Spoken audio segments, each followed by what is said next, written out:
This is a News Laundry podcast, and you're listening to Let's Talk About.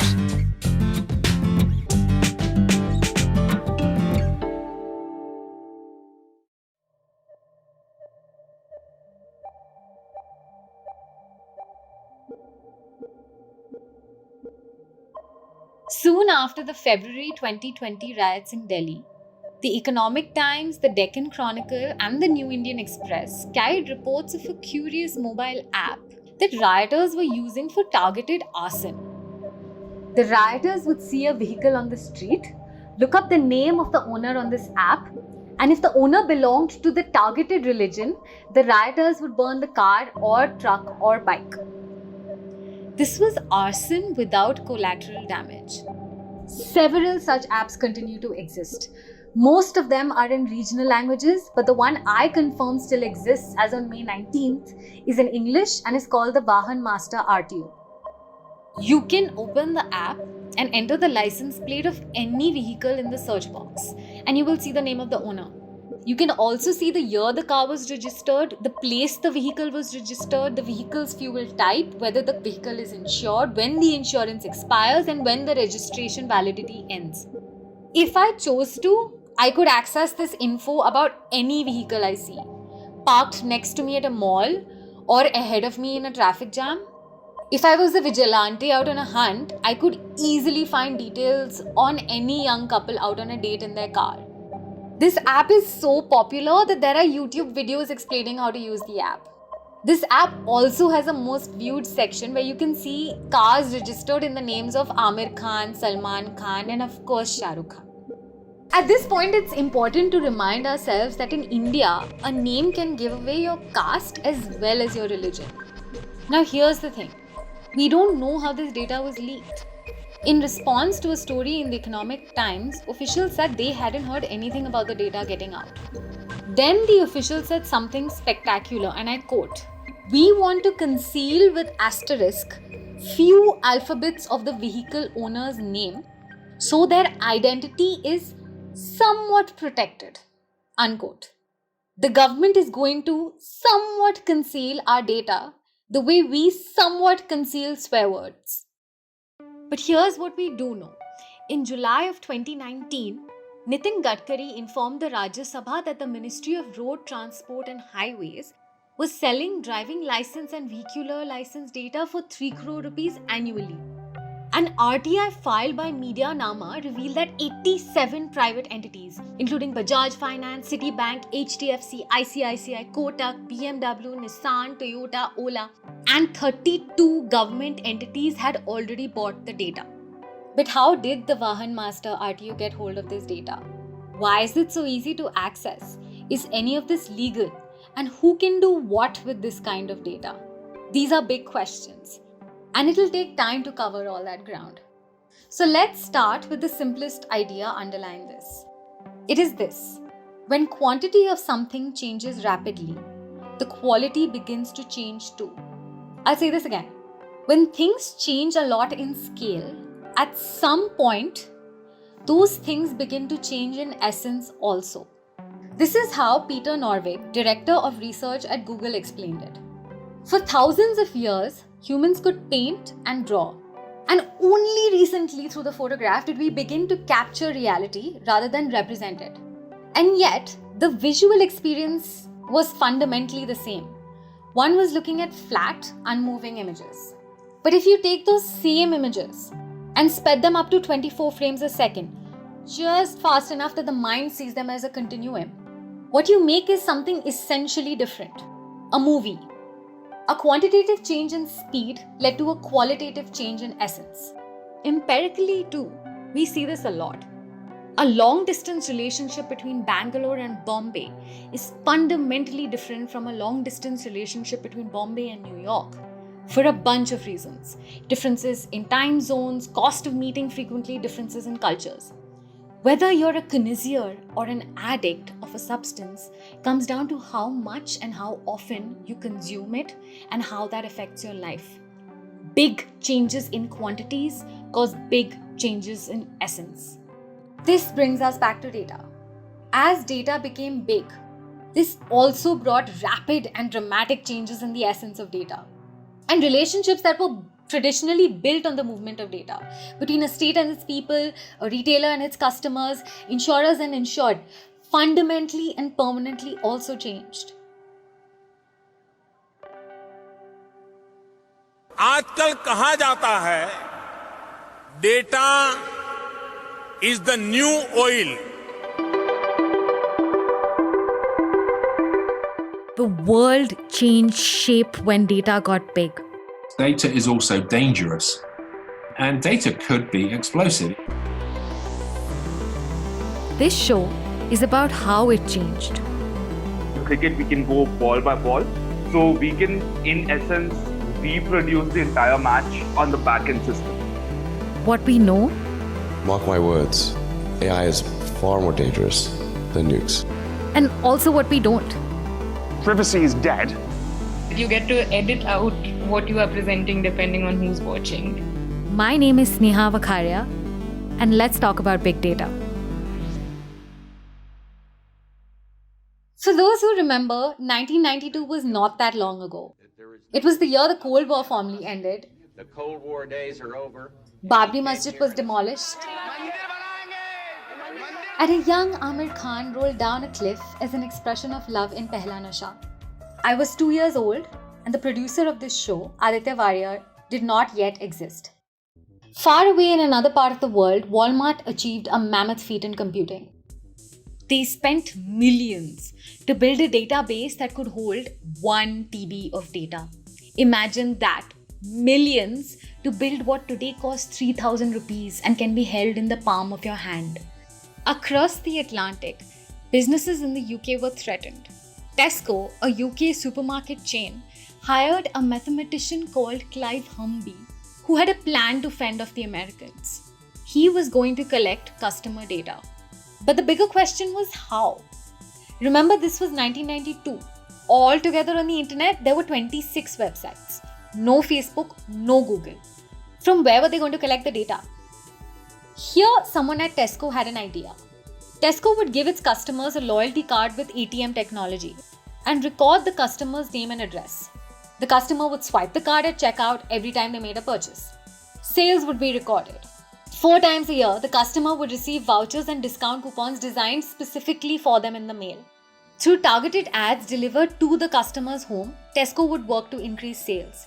If sales increased sufficiently to cover the cost of the program, then this was the real kicker. Tesco would walk away with customer data for free. Tesco ran a small pilot in a handful of stores over the summer. 3 months later, they presented their results to the board. Here's what the Tesco chairman said to Clive Humby after the presentation. You know more about my business in 3 months than I do in 30 years. In 1994, Tesco expanded the loyalty program to 11 more stores. In 1995, it went nationwide. In the first 3 months of its nationwide launch, Tesco added 5 million members to its loyalty program who shopped 50 million times and bought 2 billion items. This was a lot of data. So they cut it. Rather than store how much was spent by a customer on each item, they stored how much was spent in each department. Then they shrunk their data further.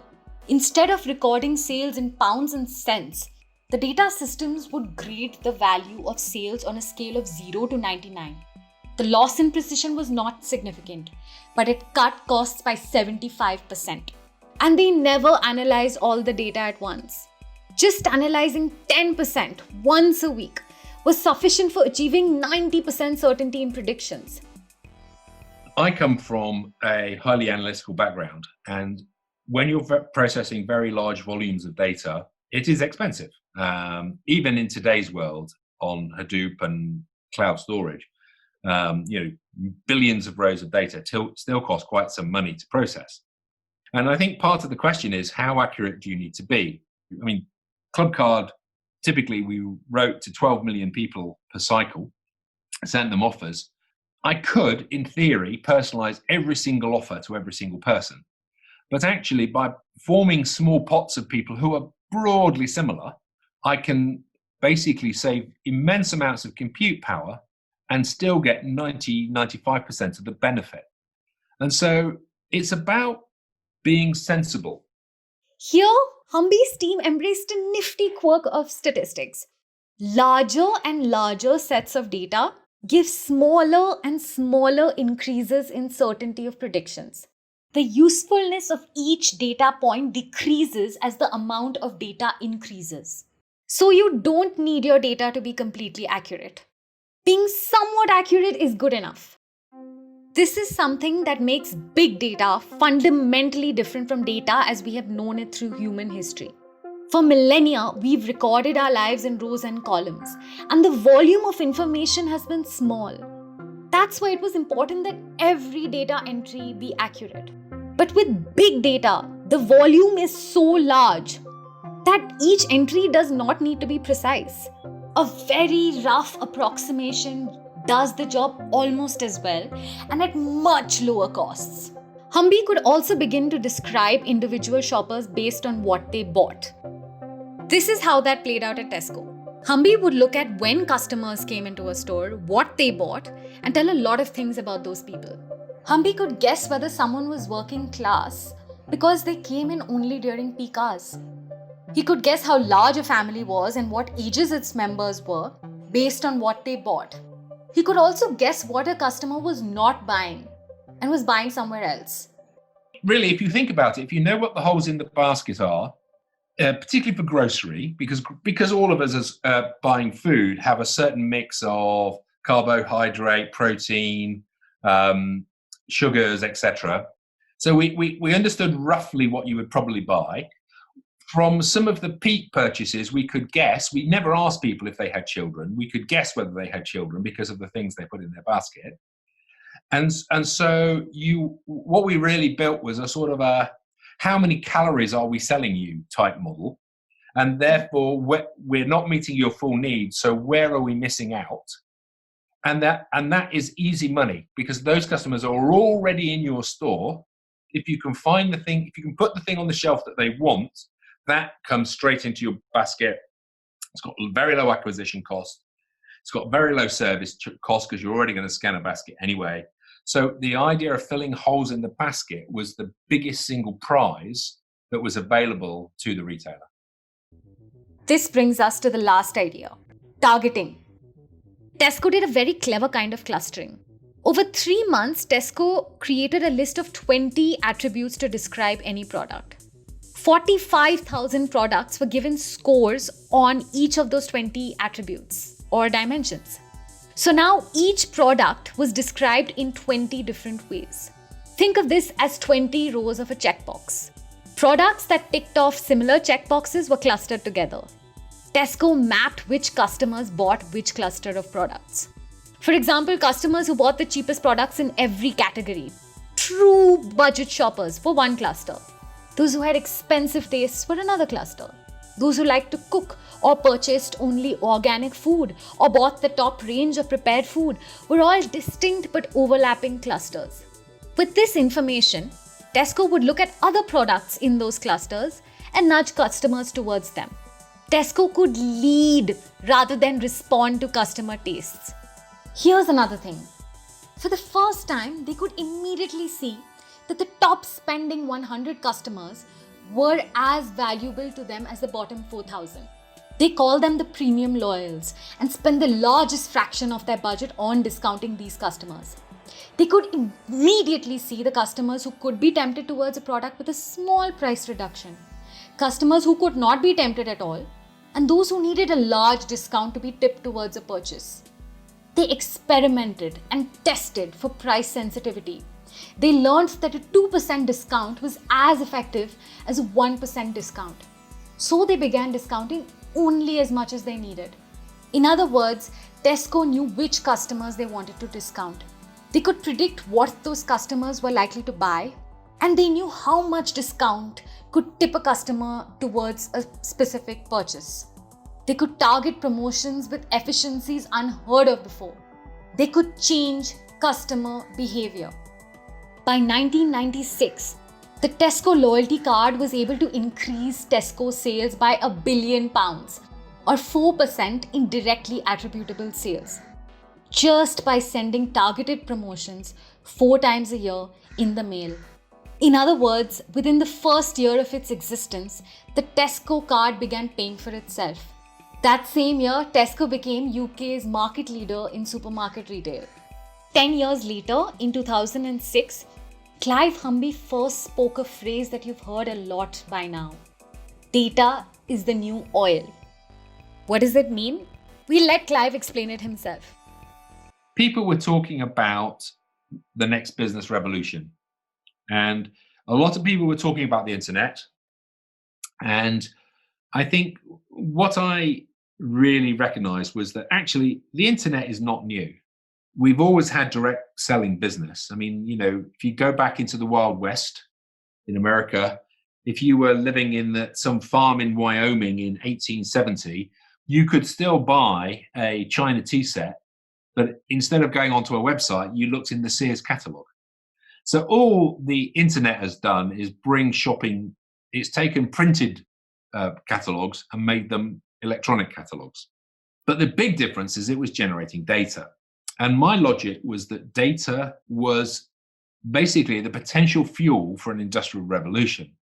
So if you think about healthcare, you think about industry, the data that we're now able to process and source is potentially massive and wide-ranging. So here in the UK, for example, government is releasing a lot of government statistics digitally now, and being able to process those assets really revolutionizes the way people might run their businesses. But at the same time, data on its own is not very useful. It's like crude oil. Crude oil has been around for a long time, and short of tar pits capturing dinosaurs, it's really not been used for very much until someone came up with a bright idea of converting it into something useful. And so my analogy of data being oil was that actually raw data is like crude oil. It is not very useful.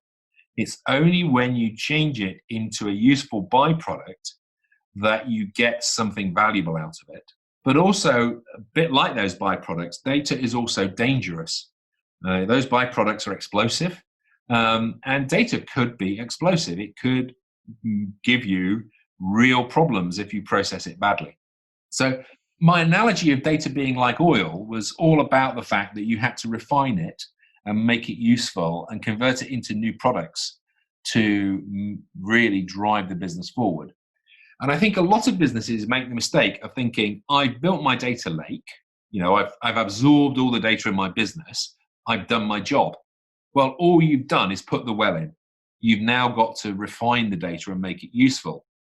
And I think a lot of people do not realize that making it useful isn't just processing it, it's actually knowing what you're making out of it. Are you making a plastic? Are you making petrol? Are you making polythene bags? All come out of oil, but are used for very different purposes. And the analogy, I think, holds true in the big data industry. Think about what this means for you and your life.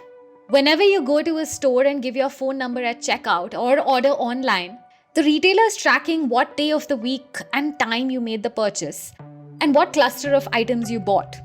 They use this information to incentivize behavior they seek. And now there's so much more data about you out there. Corporations are literally drowning in lakes of it. While old school loyalty programs like the Club Marriott and the Fab India loyalty continue to exist, newer models of loyalty programs have come into play. These are more sophisticated and get their data from all kinds of places. You've heard of them. Payment gateways like Paytm, Google Pay, Amazon Pay, PhonePe. And remember, Tesco only collected data from what you did at Tesco stores in 1992 when barely any of us were on the internet. Wallets today are collecting data on purchases both offline and online, at street food carts, at high-end retail, on your phone and television and gaming bills, across different platforms and sellers. Once they know your spending patterns, they can advertise financial products that they think you may need, like credit cards, loans, insurance schemes. These are loyalty cards on steroids. And we don't even know we're being targeted. The data they collect is more diverse and comprehensive than Tesco could have ever dreamed. And the targeting, discounting, and cashbacks are more effective and efficient than ever possible before. And the changes in our behavior, so incremental, so discrete, we don't even notice. This brings us back to where we began, to the Vahan master data. We still don't know how the data was leaked or where these apps get their data from. We'll come back to this in episode 3. For now though, let's stick to legitimate use of data, as the government intended. The government sold vehicular data to a bunch of companies for a sum of money. What could these companies really do with it? Remember again the idea we were going to come back to? That with big data, you can pretty accurately predict something even from approximate data. So what could a nation's vehicular data tell us about its people? This is a conversation with Shankar Venkatagiri, a professor of mathematics and computer science at IIM Bangalore, who is in the process of designing an MBA course in data analytics. We talk about what one could learn from data on types of cars that people buy across the country. He suggests that you could use cars as an imprecise proxy for wealth, and you could map wealth across the country pretty well.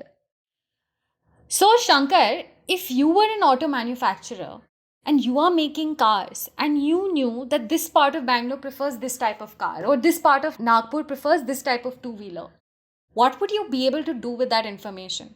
If I know the makeup of a city, then I know what is the feasibility of having a dealership in such a place. There are surprises even in spite of all this. For example, there is a very famous case of 125 Mercedes Benzes being bought in Aurangabad all at once.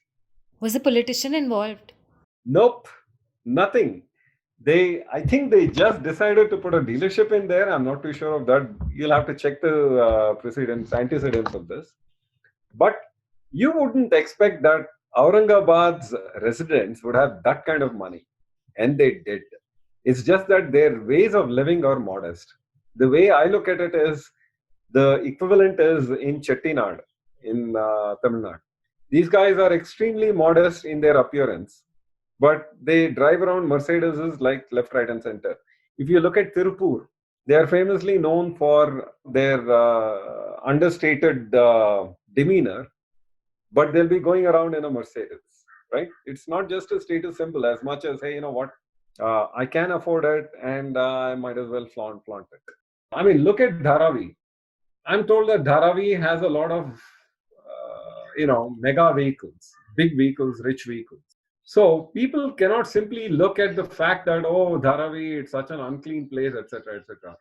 Any retailer will look at the fact that there are extremely rich people and will stock high-value items in the store. So it helps with how dealerships manage their stocking? Yes. Also, not just dealerships, as much as if I figure out make and models of cars, right? Then I get a fairly good idea of what the preference of a certain area is. For example, if it is mostly Maruti, now Maruti has that value for money concept associated with it. So they may not want to purchase things that have too many bells and whistles. So if I have to make a choice as to where to locate the dealership for a car which is more quirky and people are willing to pay the extra premium, etc., to have more individualism in the cars and what have you. If I'm looking at the makeup of people in a certain area, then surely I have things that I can infer from bulk ownerships of vehicles in a certain area. Now, if in a certain area, all that I'm noticing are that these are people owning two-wheelers, would I place a Mercedes-Benz dealership there? No. Right. That's the easy answer. The difficult answer is going to be when there is a healthy mix of all kinds of transportation. Then in which case, in which of these 178 or 235 wards will I want to place a dealership for which kind of vehicles of my fleet, right? So those are the kinds of questions I can answer, provided I have bulk ownership.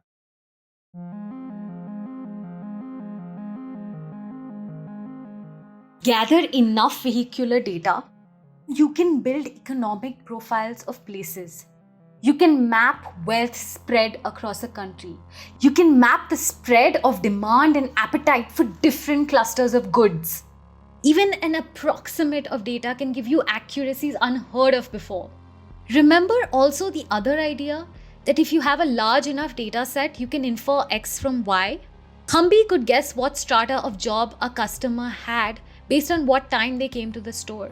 He could guess based on the contents of your basket what stage of life you are in, whether you live alone or with a family or are retired with a partner. With data X, you can infer Y.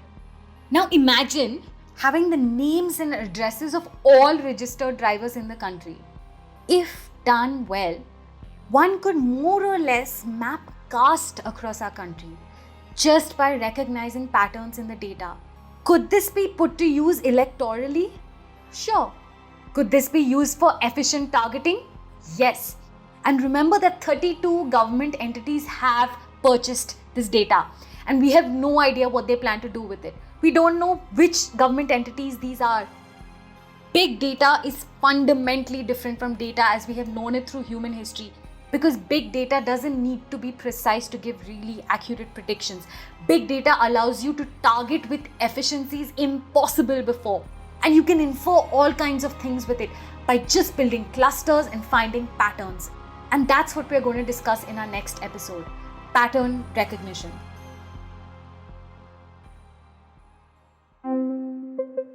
A football team in Scotland decided to get ahead of the pandemic by replacing a cameraman with a ball tracking camera that uses AI. Except in one particular match, the artificial intelligence systems mistook the head of a bald linesman for a ball and tracked him over the course of the match, rather his bald head. Episode 2 is about artificial intelligence, the ways in which it is like human intelligence and the ways in which it is different. To understand how machines think, we also need to understand a little bit about how we think, how we learn. More on this in episode 2. I'm your host and writer, Sneha Vakharia. This episode of Let's Talk About Big Data has been produced by Aditya Warrior, edited by Satish Kumar, and transcripts are by Kamya Pandey. We hope you have enjoyed this episode. A lot of effort has gone into it, and it has only been made possible by our subscribers. Stay tuned for the next episode, which will be ahead of the paywall, but after that, everything goes behind the paywall. Please subscribe to News Laundry. It is the only way to keep independent media alive. Pay to keep news free.